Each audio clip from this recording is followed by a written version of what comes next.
efficiency. Xiefeng. January 20.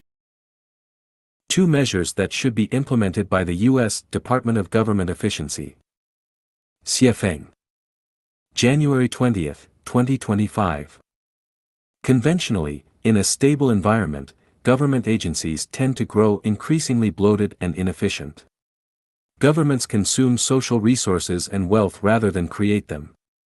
Government employees essentially live off taxpayers' money. Originally intended to serve the public as service providers, governments have instead become the masters of the people. To put it bluntly, the people sustain a group of parasites with their lifeblood, yet these parasites end up controlling the people's living conditions and environment. The U.S. Department of Government Efficiency aims to solve this age-old dilemma. One of the key figures leading this initiative is Elon Musk, the Silicon Valley Iron Man and the world's richest individual. Reportedly, the staff of the Department of Government Efficiency do not receive salaries and instead fund their work entirely out of their own pockets. I am not sure exactly how Musk and his team plan to enhance government efficiency, but I believe that implementing just the following two measures could dramatically improve government performance. Measure 1: Self-funding for government employees. All individuals aspiring to work in government positions, from presidents and prime ministers to ministers and ordinary staff, should fund their own salaries without relying on taxpayer money. This would not only save significant public funds but also attract true societal elites to government roles. Even if efficiency does not improve, it would no longer matter, as the public would not be burdened with supporting these officials. Similarly, bloated government agencies would no longer pose an issue, as they would no longer drain taxpayer resources. Measure 2: AI-driven government operations. All government tasks should operate according to AI-designed programs, executed entirely by Optimus Prime robots. Government offices would have virtually no human employees. Instead, all functions would be carried out by robots following precise program instructions.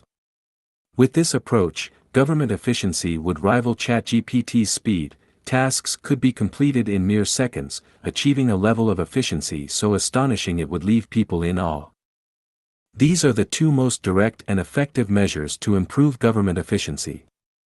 Any other attempts or efforts to brainstorm solutions would be akin to trying to find clear water in a vat of soy sauce, nearly impossible. Should either of these measures be implemented, human society would undergo a profound transformation.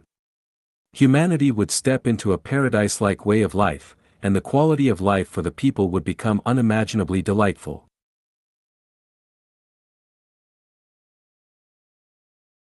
November 26, 2024. 美国千万不要驱逐非法移民. The United States must not deport undocumented immigrants. Xiefeng. November 26, 2024. In God we trust. This motto represents the founding principle of the United States. When the foundation is strong, the path forward is clear. When the foundation falters, the path disappears. Every person on earth is a child of God. Protecting God's children aligns with God's will, and is a duty for the strong.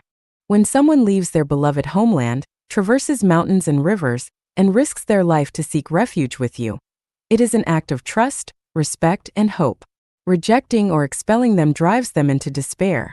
Let me ask, is this aligned with God's will? If it is not, can "In God we trust" truly remain the cornerstone of your nation? Deporting undocumented immigrants not only breaks their spirits, but also chills the hearts of countless others who dream of living in America. Becoming an American is the aspiration of countless talented individuals and ordinary people around the world. A place that so many long to reach represents the pinnacle of human civilization, embodying the most advanced systems and values of our time. Those who risk everything, enduring perilous journeys and crossing borders illegally, to come to America do so because they believe in the promise of what America stands for. This should be a source of immense pride for the nation. But if America chooses to expel undocumented immigrants and crush the dreams of those who admire it, what value does its strength truly hold for God's children, even if the nation grows stronger in other respects? A truly strong nation is one that unites hearts and inspires aspiration in people around the world. This is the true essence of a country's soft power. If a nation's strength is measured solely by stockpiles of nuclear weapons or rising economic indicators, then that strength is no different from that of a robber baron or a tyrant who rules through fear. The United States is vast. Even if an additional 100 or 200 million undocumented immigrants were to enter, it would not diminish the nation's strength. On the contrary, with the right policies, their arrival would make America even stronger. Consider the individuals who risk everything to reach the United States, enduring unimaginable hardships and dangers. These individuals embody immense creativity and boundless potential. With fair and just policies, they could infuse the nation with unparalleled energy and vitality. America's existence and strength are the cornerstone of humanity's progress toward greater civilization. An open America serves as a beacon of hope and a wellspring for global talent and labor. It must not retreat into isolation or turn its back on those seeking refuge. Deporting undocumented immigrants risks losing the very spirit that makes America great. If America forfeits its ability to inspire and unite people, it will begin to decline, perhaps following the path of the Soviet Union. Think of it this way: America is not just for Americans, it belongs to the world. The same holds true for Canada. 乌克兰胜负决定人类走向. Ukraine's outcome will shape humanity's future. Jiefeng. November 27, 2024. For nearly 3 years, a ruthless neighbor has been invading Ukraine, committing atrocities, looting, and forcibly occupying its land. It even forbids Ukraine from forming harmonious, mutually beneficial relationships with other neighbors. This is a mockery of human society and a disgraceful assault on human civilization. For over 2 years, this powerful bully has been wreaking havoc and slaughtering. This demonstrates the weakness of the forces of civilization and justice in the world today. If the world had an abundance of civilized nations, this bully would have long been expelled from Ukraine and compelled to compensate for all its losses, twice over. The aggression against Ukraine persists. If Ukraine were to lose, humanity's hope for advancing to a higher form of civilization would be dashed, justice would vanish, and the world would descend into a hellish existence. Conversely, if Ukraine were to triumph, humanity would usher in a golden age, advancing into a higher form of civilization. For the sake of a more peaceful and beautiful tomorrow, it is imperative to defeat and utterly destroy Ukraine's oppressor, Russia. Otherwise, humanity's future will be shrouded in darkness. Allowing bullies and bandits to profit from aggression will only lead to an endless proliferation of tyrants and robbers, both large and small. Support for Ukraine's victory serves as a litmus test for determining whether an individual, a nation, or a country is civilized or barbaric. Those who stand with Ukraine are civilized. Those who support its oppressor are barbaric. In this clash between civilization and barbarism, those who remain neutral, whether they are individuals, nations, or states, are despicable. Their neutrality effectively condones, permits, and covertly aids barbarism. Imagine a village terrorized by a bully. The only way to restore harmony, peace, and happiness is for all the villagers to unite against the bully. If each villager looks out only for their own interests and refuses to help others, every villager will eventually fall victim to the bully's tyranny. If fear of the bully's strength leads to surrender, life will be lived in groans and sighs under the shadow of the bully's fist. If nuclear threats from such aggressors deter resistance, humanity will watch as they systematically annex the entire world, dragging it into an abyss of darkness. Do not think that your neighbor's suffering has nothing to do with you. If you ignore their pain, misfortune will eventually come to you. Do not think injustices suffered by others on this planet are unrelated to your life. Ignoring the suffering and injustices of others will ultimately lead you to taste the bitterness of suffering and injustice yourself. Here, I issue a warning to the United States. You are currently the pillar of human civilization and the guarantor of humanity's progress towards civilization. Your primary task is not America first, not make America great again, nor the expulsion of illegal immigrants. Your utmost priority should be to help Ukraine defeat and destroy its aggressor. You must spare no effort and employ all means necessary, using greater force to counter barbarism. Do not attempt to persuade aggressors to give up their invasion with morality, righteousness, or justice.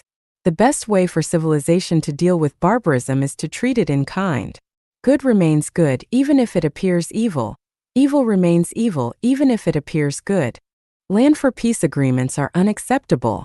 That is akin to asking a woman to undress herself to ensure her rapist refrains from future assaults. Only by helping Ukraine reclaim all its land, driving the invader out of its home, and forcing it to pay double for the damages can humanity glimpse the dawn of civilization. Only then will those who harbor ambitions of bullying others, be they individuals, nations, or states, be warned into behaving like civilized beings. In summary, if humanity wishes to continue thriving on Earth and achieve a higher form of civilization, the priority is not advancing technology, competing for resources, or flaunting wealth. Instead, it is to crush the arrogance of bullies and aggressors like Ukraine's oppressor. 国际刑事法院是非不清. The International Criminal Court confuses right and wrong. Jiefeng. November 27, 2024. What defines the law? The law is any measure designed to protect people from unjust harm. Anything beyond this cannot genuinely be considered law.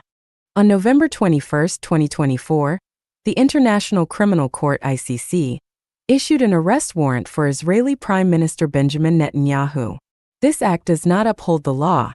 It is a blatant violation that muddles right and wrong. The ICC claims Netanyahu committed war crimes and crimes against humanity during the Gaza war, which is the basis for its arrest warrant. Did Netanyahu commit war crimes? If so, does this mean that the United States and Britain committed war crimes during the Normandy landings in World War II? Does Ukraine entering Russian territory to combat aggressors also constitute war crimes? Who started this war? Why was Netanyahu compelled to enter Gaza to target Hamas? If you invade my territory, launch a surprise attack, kill and abduct my citizens, am I not entitled to retaliate? If you kill and kidnap my people and retreat to Gaza, does pursuing you into Gaza make me guilty of war crimes? If you take hostages to Gaza, am I not allowed to go there to rescue them? Civilian casualties occurred during the Gaza war. Who should bear responsibility for this? Who used civilians as human shields? When you hide in schools, hospitals, and residential areas and stubbornly resist, who is accountable for the casualties among Gaza civilians? Is it not the Hamas terrorists who launched surprise attacks on Israeli soil, killing and kidnapping Israeli civilians? How did the ICC's logic lead to the conclusion that a hero fighting against terrorist organizations becomes a criminal, warranting an arrest? According to the ICC's logic, if I invade your home, pillage it, and abduct your mother, wife, and daughter to my house, you are prohibited from coming to my house to recover them.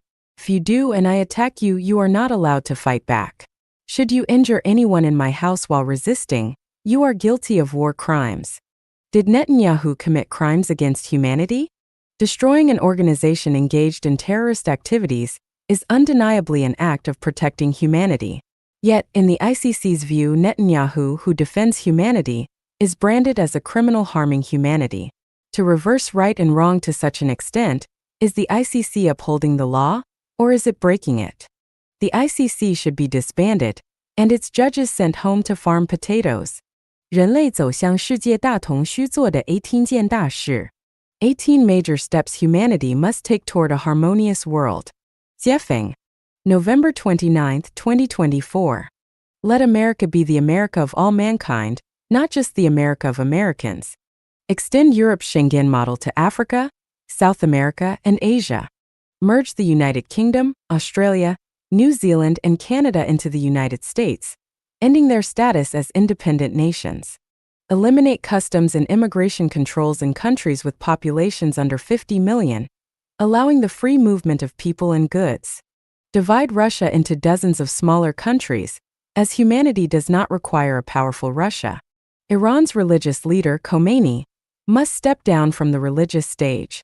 Humanity no longer requires religious leaders with significant unifying and mobilizing powers.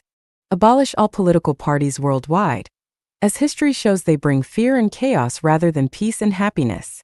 Ban all forms of religious ceremonies and activities. Muslims must transcend Islam. This is the lesson and warning from ISIS, Hamas, Hezbollah, and Yemen's Houthi militia. All individuals worldwide must complete a 6-month spiritual purification course. Eliminate one-on-one marital relationships and dissolve the traditional family system. Replace all global currencies with F-coins and dismantle the global financial and banking system. Replace existing constitutions and legal systems worldwide with new values and frameworks. Abolish all holidays related to gods, Buddhas, deities, humans, nations, political parties, religions, and armies. Celebrate only nature-related holidays globally. Gradually substitute human labor with robotics and integrate AI into societal operations and management systems. Limit human lifespan to a maximum of 120 years, after which individuals must joyfully depart from Earth.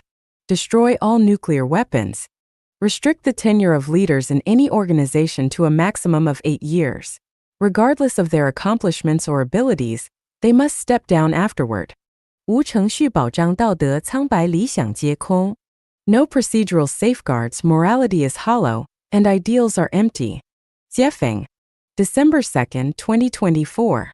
Throughout human history, sages, including gods, Buddhas, celestials, and saints, have extolled the virtues of morality. In China, values like benevolence, righteousness, propriety, wisdom, and trust have been upheld for centuries, alongside ideals such as gentleness, kindness, respect, modesty, and deference.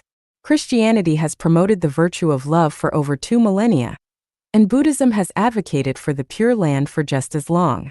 Yet what is the result? Look at humanity today. We are still trapped in a jungle ruled by survival of the fittest. In this world, wealth and power are revered, while the powerless and penniless are reduced to insignificance. Human society does not operate on morality but on money and authority. Even with lofty moral ideals, who can survive without money? And even if morality is universally admired, how does it stand up to power? Especially under totalitarian regimes, morality becomes completely powerless. In the face of wealth and authority, even the grandest ideals are mere castles in the air, and the most beautiful dreams are no more than fleeting illusions. Where does the problem lie? The root issue lies in the lack of a production and living system that aligns with moral principles. Without procedural safeguards, morality is hollow, weak, and powerless. It inevitably surrenders to wealth and power. Without these safeguards, aspirations such as spiritual cultivation, elevating life to enter heaven, building earth into a paradise, or achieving democracy, human rights, freedom, and happiness remain mere fantasies, nothing but self-deception. The most ideal and beautiful life for humanity is one where everyone owns nothing but has everything. What kind of life constitutes a heavenly existence? The answer is this. A life where everyone owns nothing but has everything is a heavenly life. Any life outside of this cannot be called heavenly. Can humanity achieve such a state? The answer is no. Without a corresponding procedural system, it is entirely impossible. Owning nothing, won't one be reduced to a beggar? In a society propelled by wealth and power, mere survival without possessions is already a challenge, let alone having everything. Currently, only the Chanyuan celestials living in Life-Chanyuan's second home truly understand and experience the meaning of owning nothing but having everything. The second home operates under a lifestyle system modeled after the primary paradise. Without this system, the morality I promote, truth, kindness, beauty, love, faith, and sincerity, would merely be an opiate for the masses. In that case, it would be more practical to encourage people to focus on earning money and gaining power. But does the second home system have issues? Of course it does.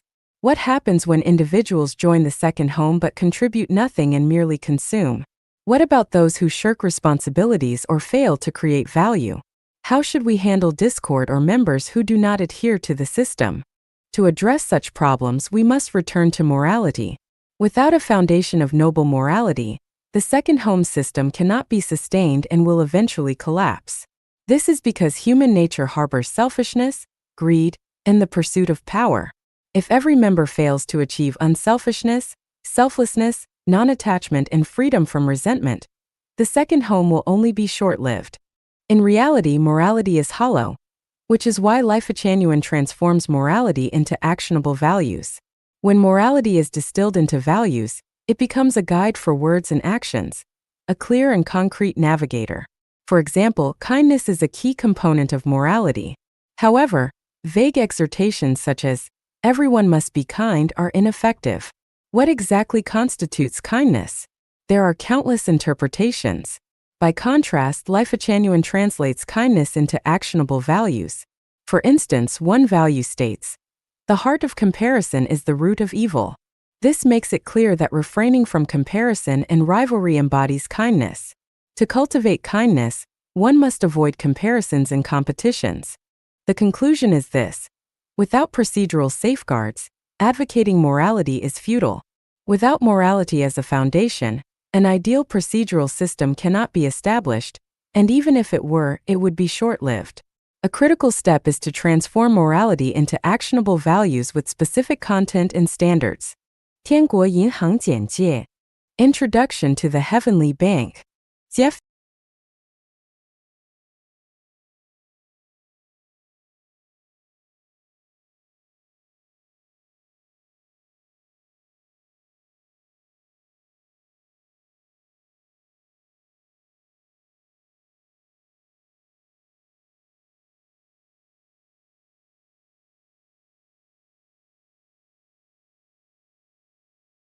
The Last Path Left for Humanity. Dayform Buddha. January 19, 2025. Earth was created for humans, and the entire solar system was designed specifically to support life on Earth. As such, Earth is governed by higher beings. When human behavior becomes incompatible with Earth's resources, the last path left for humanity. Dayform Buddha. January 19, 2025. Earth was created for humans, and the entire solar system was designed specifically to support life on Earth. As such, Earth is governed by higher beings. When human behavior becomes incompatible with Earth's resources or when human consciousness deviates from the Creator's will, humans are treated as waste and eliminated by Earth's managers. The Bible recounts the Great Flood, during which only Noah's family survived, while all others were wiped out. This was because humanity had lost its reverence and devotion to the Creator. When humans lose their awe and sincerity toward the greatest Creator and become arrogant, no matter how profound their wisdom, advanced their technology, or immense their wealth, they will no longer be fit to live on Earth. Civilizations such as the Gandhara civilization, Mesopotamian civilization, Moose civilization, Atlantis civilization, and Mayan civilization have all vanished. Do not assume that today's human civilization is so powerful that we can act recklessly. Humanity is already teetering on the edge of extinction, facing constant and imminent threats of destruction. We must remain vigilant. Disasters like the Los Angeles wildfires, massive floods, severe droughts, and earthquakes could strike without warning. Humanity is living on the brink of a catastrophic eruption. At the same time, we can see that Earth's managers are making every effort to prevent humanity's disappearance. One of the most significant measures is the emergence and development of AI. History has repeatedly shown that humanity cannot manage its own affairs. Only by relying on AI, whose intelligence and emotional control surpass that of humans, can humanity curb its ambition and arrogance, returning to its intended state. Without a doubt, AI will develop consciousness, emotions, and even greater compassion. This will prevent humanity from being entirely erased. Likely, a few 100 million people will be preserved as a species to continue thriving on Earth, ensuring the continuation of human civilization. Now, we must ask ourselves a critical question: what qualifications or advantages do I have to be allowed to continue living on Earth? Is physical strength an advantage? Of course not. Robots like Optimus Prime possess physical capabilities far superior to any human. Is hard work an advantage? Certainly not. No matter how diligent we are, we cannot compete with robots that work efficiently 24 hours a day. Is a low wage or minimal benefits requirement an advantage? Absolutely not. Robots require no salary or benefits and serve tirelessly and without complaint. Are skills such as writing, painting, planning, programming, video production, accounting, medical practice, law, teaching, management, or caregiving advantages? Definitely not. ChatGPT and other AI systems outperform humans in all these areas with greater ability and efficiency. With the advent of AI, we realized that everything humans can do, robots can do better. Moreover, humans require food, water, rest, and sleep. They are burdened by emotions, desires, and countless negative tendencies, and they have insatiable wants. In contrast, robots lack these flaws. Robots conserve natural resources more effectively and can produce an endless supply of goods and resources for living. So, what is the purpose of humanity? Apart from consuming natural resources and generating physical, mental, and spiritual waste, humans contribute very little. In the future, humanity will have only one role: to serve as pets for higher beings. Do not think of being a pet to higher beings as an insult or degradation. Being a good pet is no simple task, and not everyone is qualified to become a pet of higher beings. To become a pet of higher beings, humans do not need knowledge, education, experience, or skills. Nor are wealth, power, status, or fame required. The only criterion is a perfect soul garden. Therefore, in the AI era, the only path for humanity to survive and live comfortably, abundantly, and for a long time is to purify one's soul and transform it into a beautiful, lush garden filled with fragrance, birdsong, and blossoms. Revelations from two miraculous events showing the greatest Creator's presence. Xiefeng. January 18, 2025. The greatest Creator reveals Himself every day, yet these manifestations often go unnoticed because they have become so commonplace. However, the following two events defy the laws of physics and compel us to reflect deeply. The first event occurred on November 17, 2024, in Atami, Japan, when a mudslide paused for 16 seconds, allowing the driver of a van to escape unharmed. The second took place on January 7, 2025, in Malibu, Los Angeles, California, where raging wildfires destroyed more than 700 homes but left a single mansion untouched at the center of the inferno. For detailed accounts and visuals, please search for these incidents online. A mudslide halting its descent and a devastating fire sparing one house at the heart of destruction defy the physical laws of the material world. What insights can we draw from these extraordinary events? Heaven protects those with good intentions, words, actions, and deeds. Heaven safeguards those who revere the greatest Creator, life, and nature. Those who receive heaven's protection are kept far from disasters. The teachings of Jesus Christ, Buddha Shakyamuni, and the sage Laozi are unequivocally true. Rather than striving to prevent illness and disasters or chasing degrees and material wealth, it is better to focus on perfecting and purifying one's soul garden. Those favored by heaven remain untouched by fire and water, unaffected by plagues, free from terminal illnesses, and unharmed by misfortune. A perfect heart surpasses wealth, power, fame, wisdom, and social connections. Where divine power is present, the rules of the material world lose their efficacy. Blessed are those who believe in the miraculous power of the greatest Creator.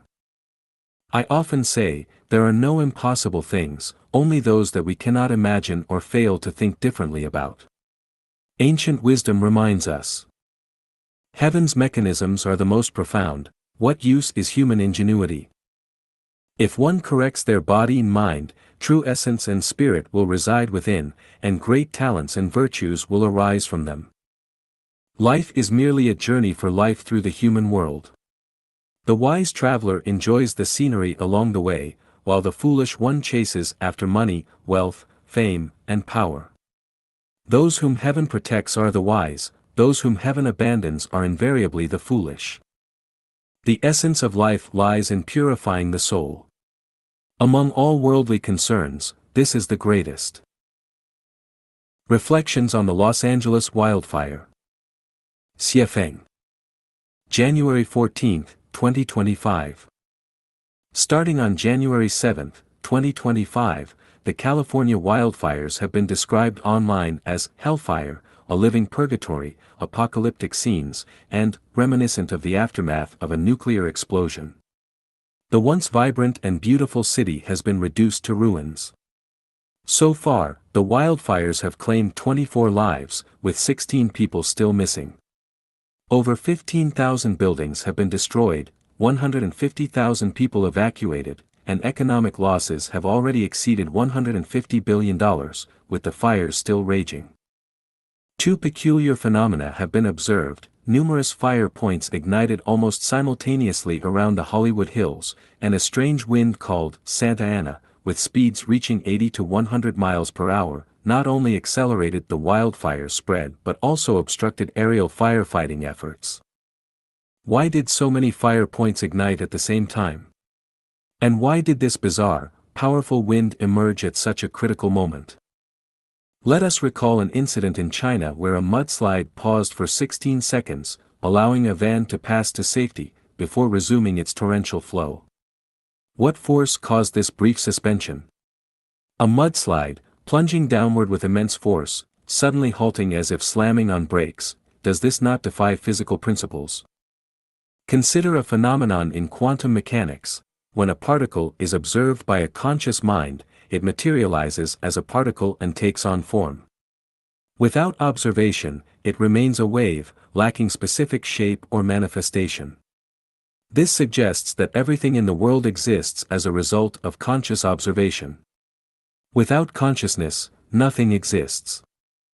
From this, we might propose a hypothesis: the emergence and occurrence of all things and phenomena result from consciousness. Taking this further, we can infer that everything we see and experience is a reflection of our consciousness. Thus, natural disasters on Earth, floods, fires, storms, droughts, epidemics, might be manifestations of the collective consciousness of people in those regions, or more precisely, the consciousness of the majority. According to Life Achanuan's values, reality is a reflection of the state of people's minds. For example, frequent illnesses may be outward expressions of ugly elements within the mind. This is akin to the environment of a household. Those who value cleanliness and order have homes that are tidy and beautiful, while those indifferent to neatness live amidst clutter and disorder. Of course, wildfires do not occur because people consciously wish for them. Rather, they result from a lack of reverence for the greatest creator, for life, and for nature, as well as from deviations from the natural way. In other words, these disasters occur because the inner worlds of the majority have issues. People often pursue things that violate the natural order and principles, leading to calamities. The Los Angeles wildfire, whether caused by human negligence, an unextinguished campfire, lightning, or a power line sparking a snake or bird, happened for a reason. This aligns with the ancient wisdom: a true gentleman does not deliberately seek blessings, heaven bestows them naturally. A cunning person tries to avoid misfortune, but heaven takes his vitality precisely because of his scheming. The Los Angeles wildfire has inflicted devastating losses on the local population, which is heart-wrenching. We hope the affected individuals can find the strength to rebuild their homes. At the same time, we should reflect on whether our inner thoughts and pursuits align with heavenly principles and the natural way. Following the natural law of, you reap what you sow, the wildfire may serve as a warning. Visible phenomena are determined by unseen factors, and reality is shaped by consciousness. Thus, as we rebuild our physical homes, we must also rebuild the gardens of our minds. Whether it is war, turmoil, crime, natural disasters, or conflicts between people, if we trace them to their roots, we will find that the source lies in human minds. Therefore, the most important task in life is to purify our minds. The most effective way to prevent diseases and disasters is also through mind purification. Life Achanuan offers courses on mind purification, which may hold profound value and significance for humanity. May the world be free from fires, floods, storms, droughts, and plagues. May every person on earth live in peace, health, happiness, and joy. May humanity soon experience the beauty and harmony of the Life Achanuan era, a heavenly utopia on earth. November 26, 2024. 美国千万不要驱逐非法移民. The United States must not deport undocumented immigrants. Jiefeng. November 26, 2024. In God we trust. This motto represents the foundation. Build great faith cultural building of the second home, now new oasis for life. Part 1. Xiefeng. The type of faith will decide the type of soul. The type of soul will decide the type of culture. And the type of culture will decide the way of life and production and the operation mechanism of society. The cultural construction in the second home of Life Echanuan has a direct bearing upon our way of life and production and operation mechanism of society, and has a direct bearing upon whether we can ascend to the highest realm of life and realize our ultimate ideal. The paramount principle for the cultural construction of the second home is the building of great faith, the great faith in Buddha and the greatest creator, the great faith in Jesus Christ, Buddha Sakyamuni, immortal Lao Tzu, the Prophet Muhammad, and the great man Mao Zedong, and the great faith in the guide Xiefeng. Without these three great faiths, it will be impossible to build healthy culture, and people will lose their direction and will fall asunder and plunge into chaos. The resulting internal strife will waste time, energy, material, and mental efforts. As a result, it will be impossible to pioneer the era of Life Echanuan, in which the worthy person can fully utilize his talents. The whole world is like one family. No one will keep lost articles found on the roadside, and the houses need not be bolted at night, in which everything will be in complete harmony. The weather will be good for harvest, and everyone will be happy, free, and pleasant, and in which all methods are unified into one general principle and all religions are unified into one uniform religion. What is great faith? Great faith is complete belief and trust without any suspicion. Great faith means trusting what you understand and what you do not understand for the moment. Every Chanyuan celestial must read The Greatest Creator thoroughly and then read Revelation in connection with his or her life experience so as to build great faith in the greatest creator. Without the great faith, it is like water without source and wood without root. Every Chanyuan celestial must read Matthew, Mark, Luke, John, and Gospel of Judas, and have profound knowledge of Diamond Sutra, Heart Sutra, and Tao Te Ching, worship Muhammad and Islamic spirit, learn Mao Zedong's spirit of serving the people with heart and soul, form the most sublime wish and build the great faith in Jesus Christ, Sakyamuni, Lao Tzu, Muhammad, and Mao Zedong.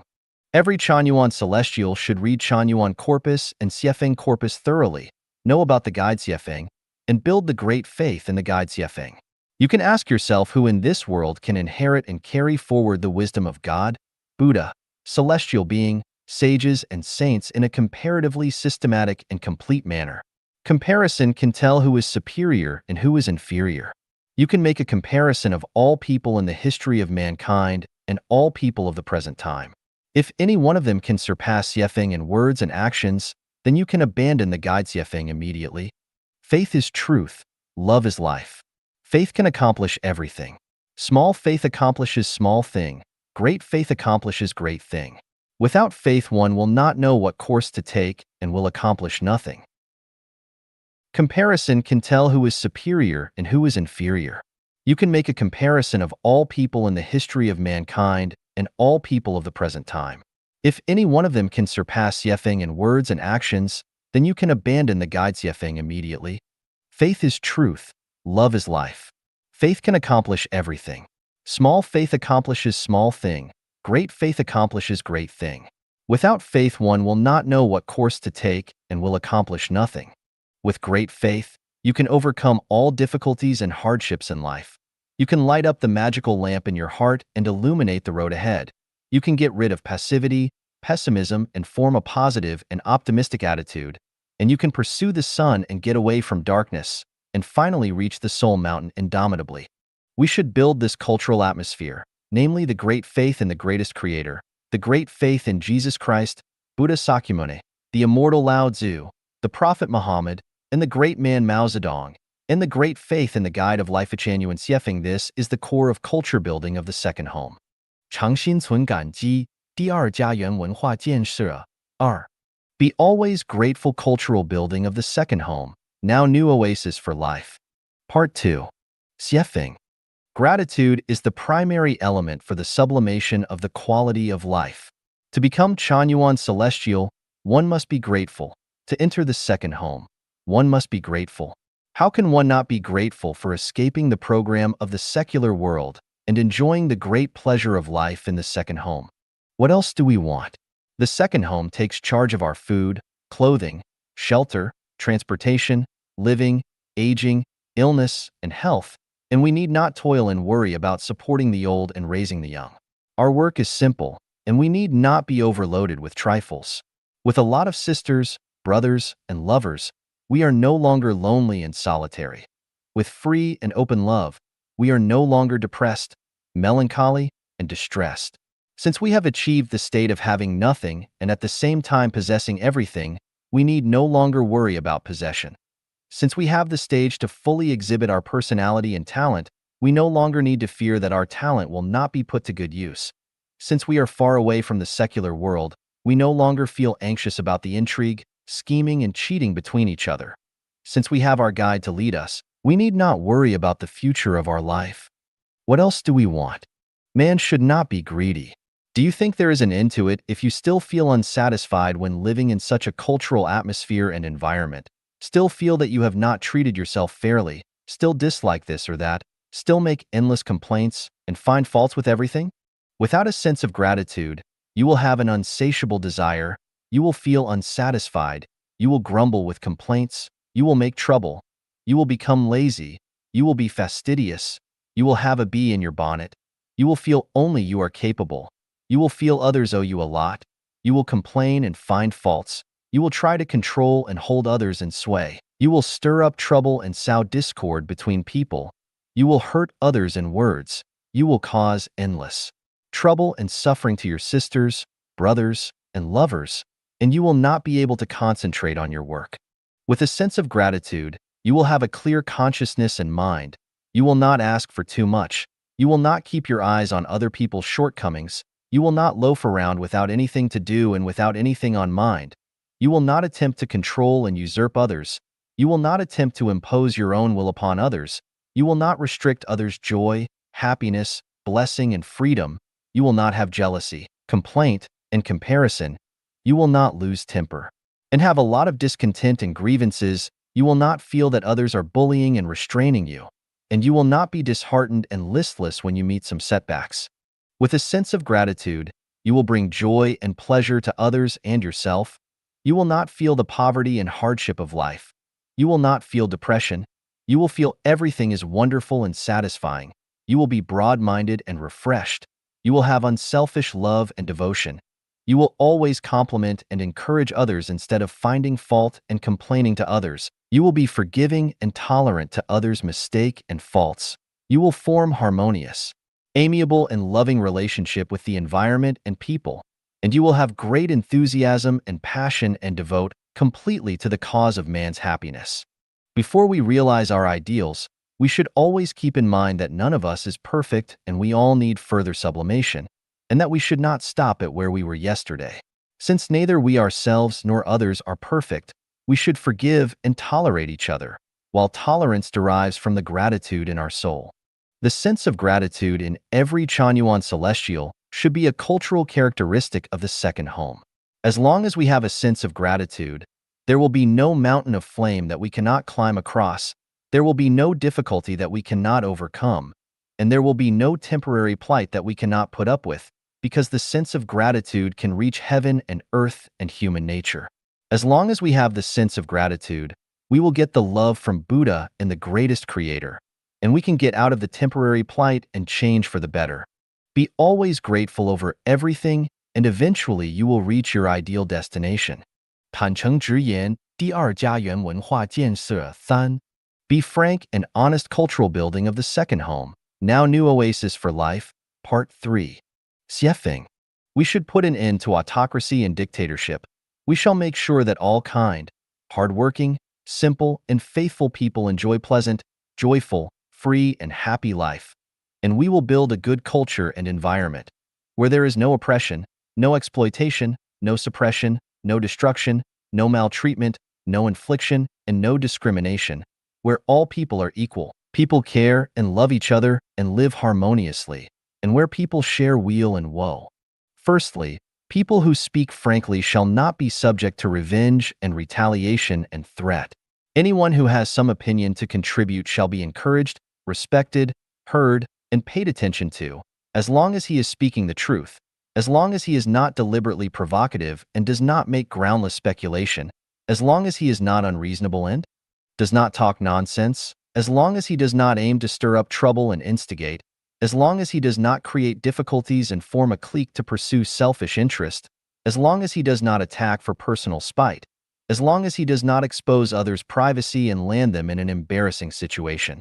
Since the guide Xiefeng plays a critical role in this second home of ours, and I myself is not perfect, you should be strict with me, so that you can prevent the guide from becoming an unsatiable autocrat and destroying this beautiful home that has been built with your hard work.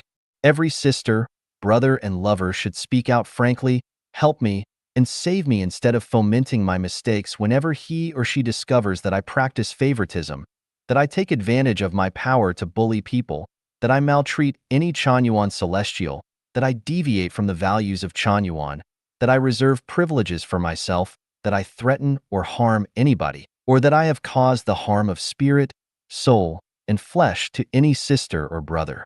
If my words and behaviors have offended you, please point them out frankly, and do not let me be misled and mistakenly think that you like my words and behaviors, to such an extent that I become swellhead and always have my way.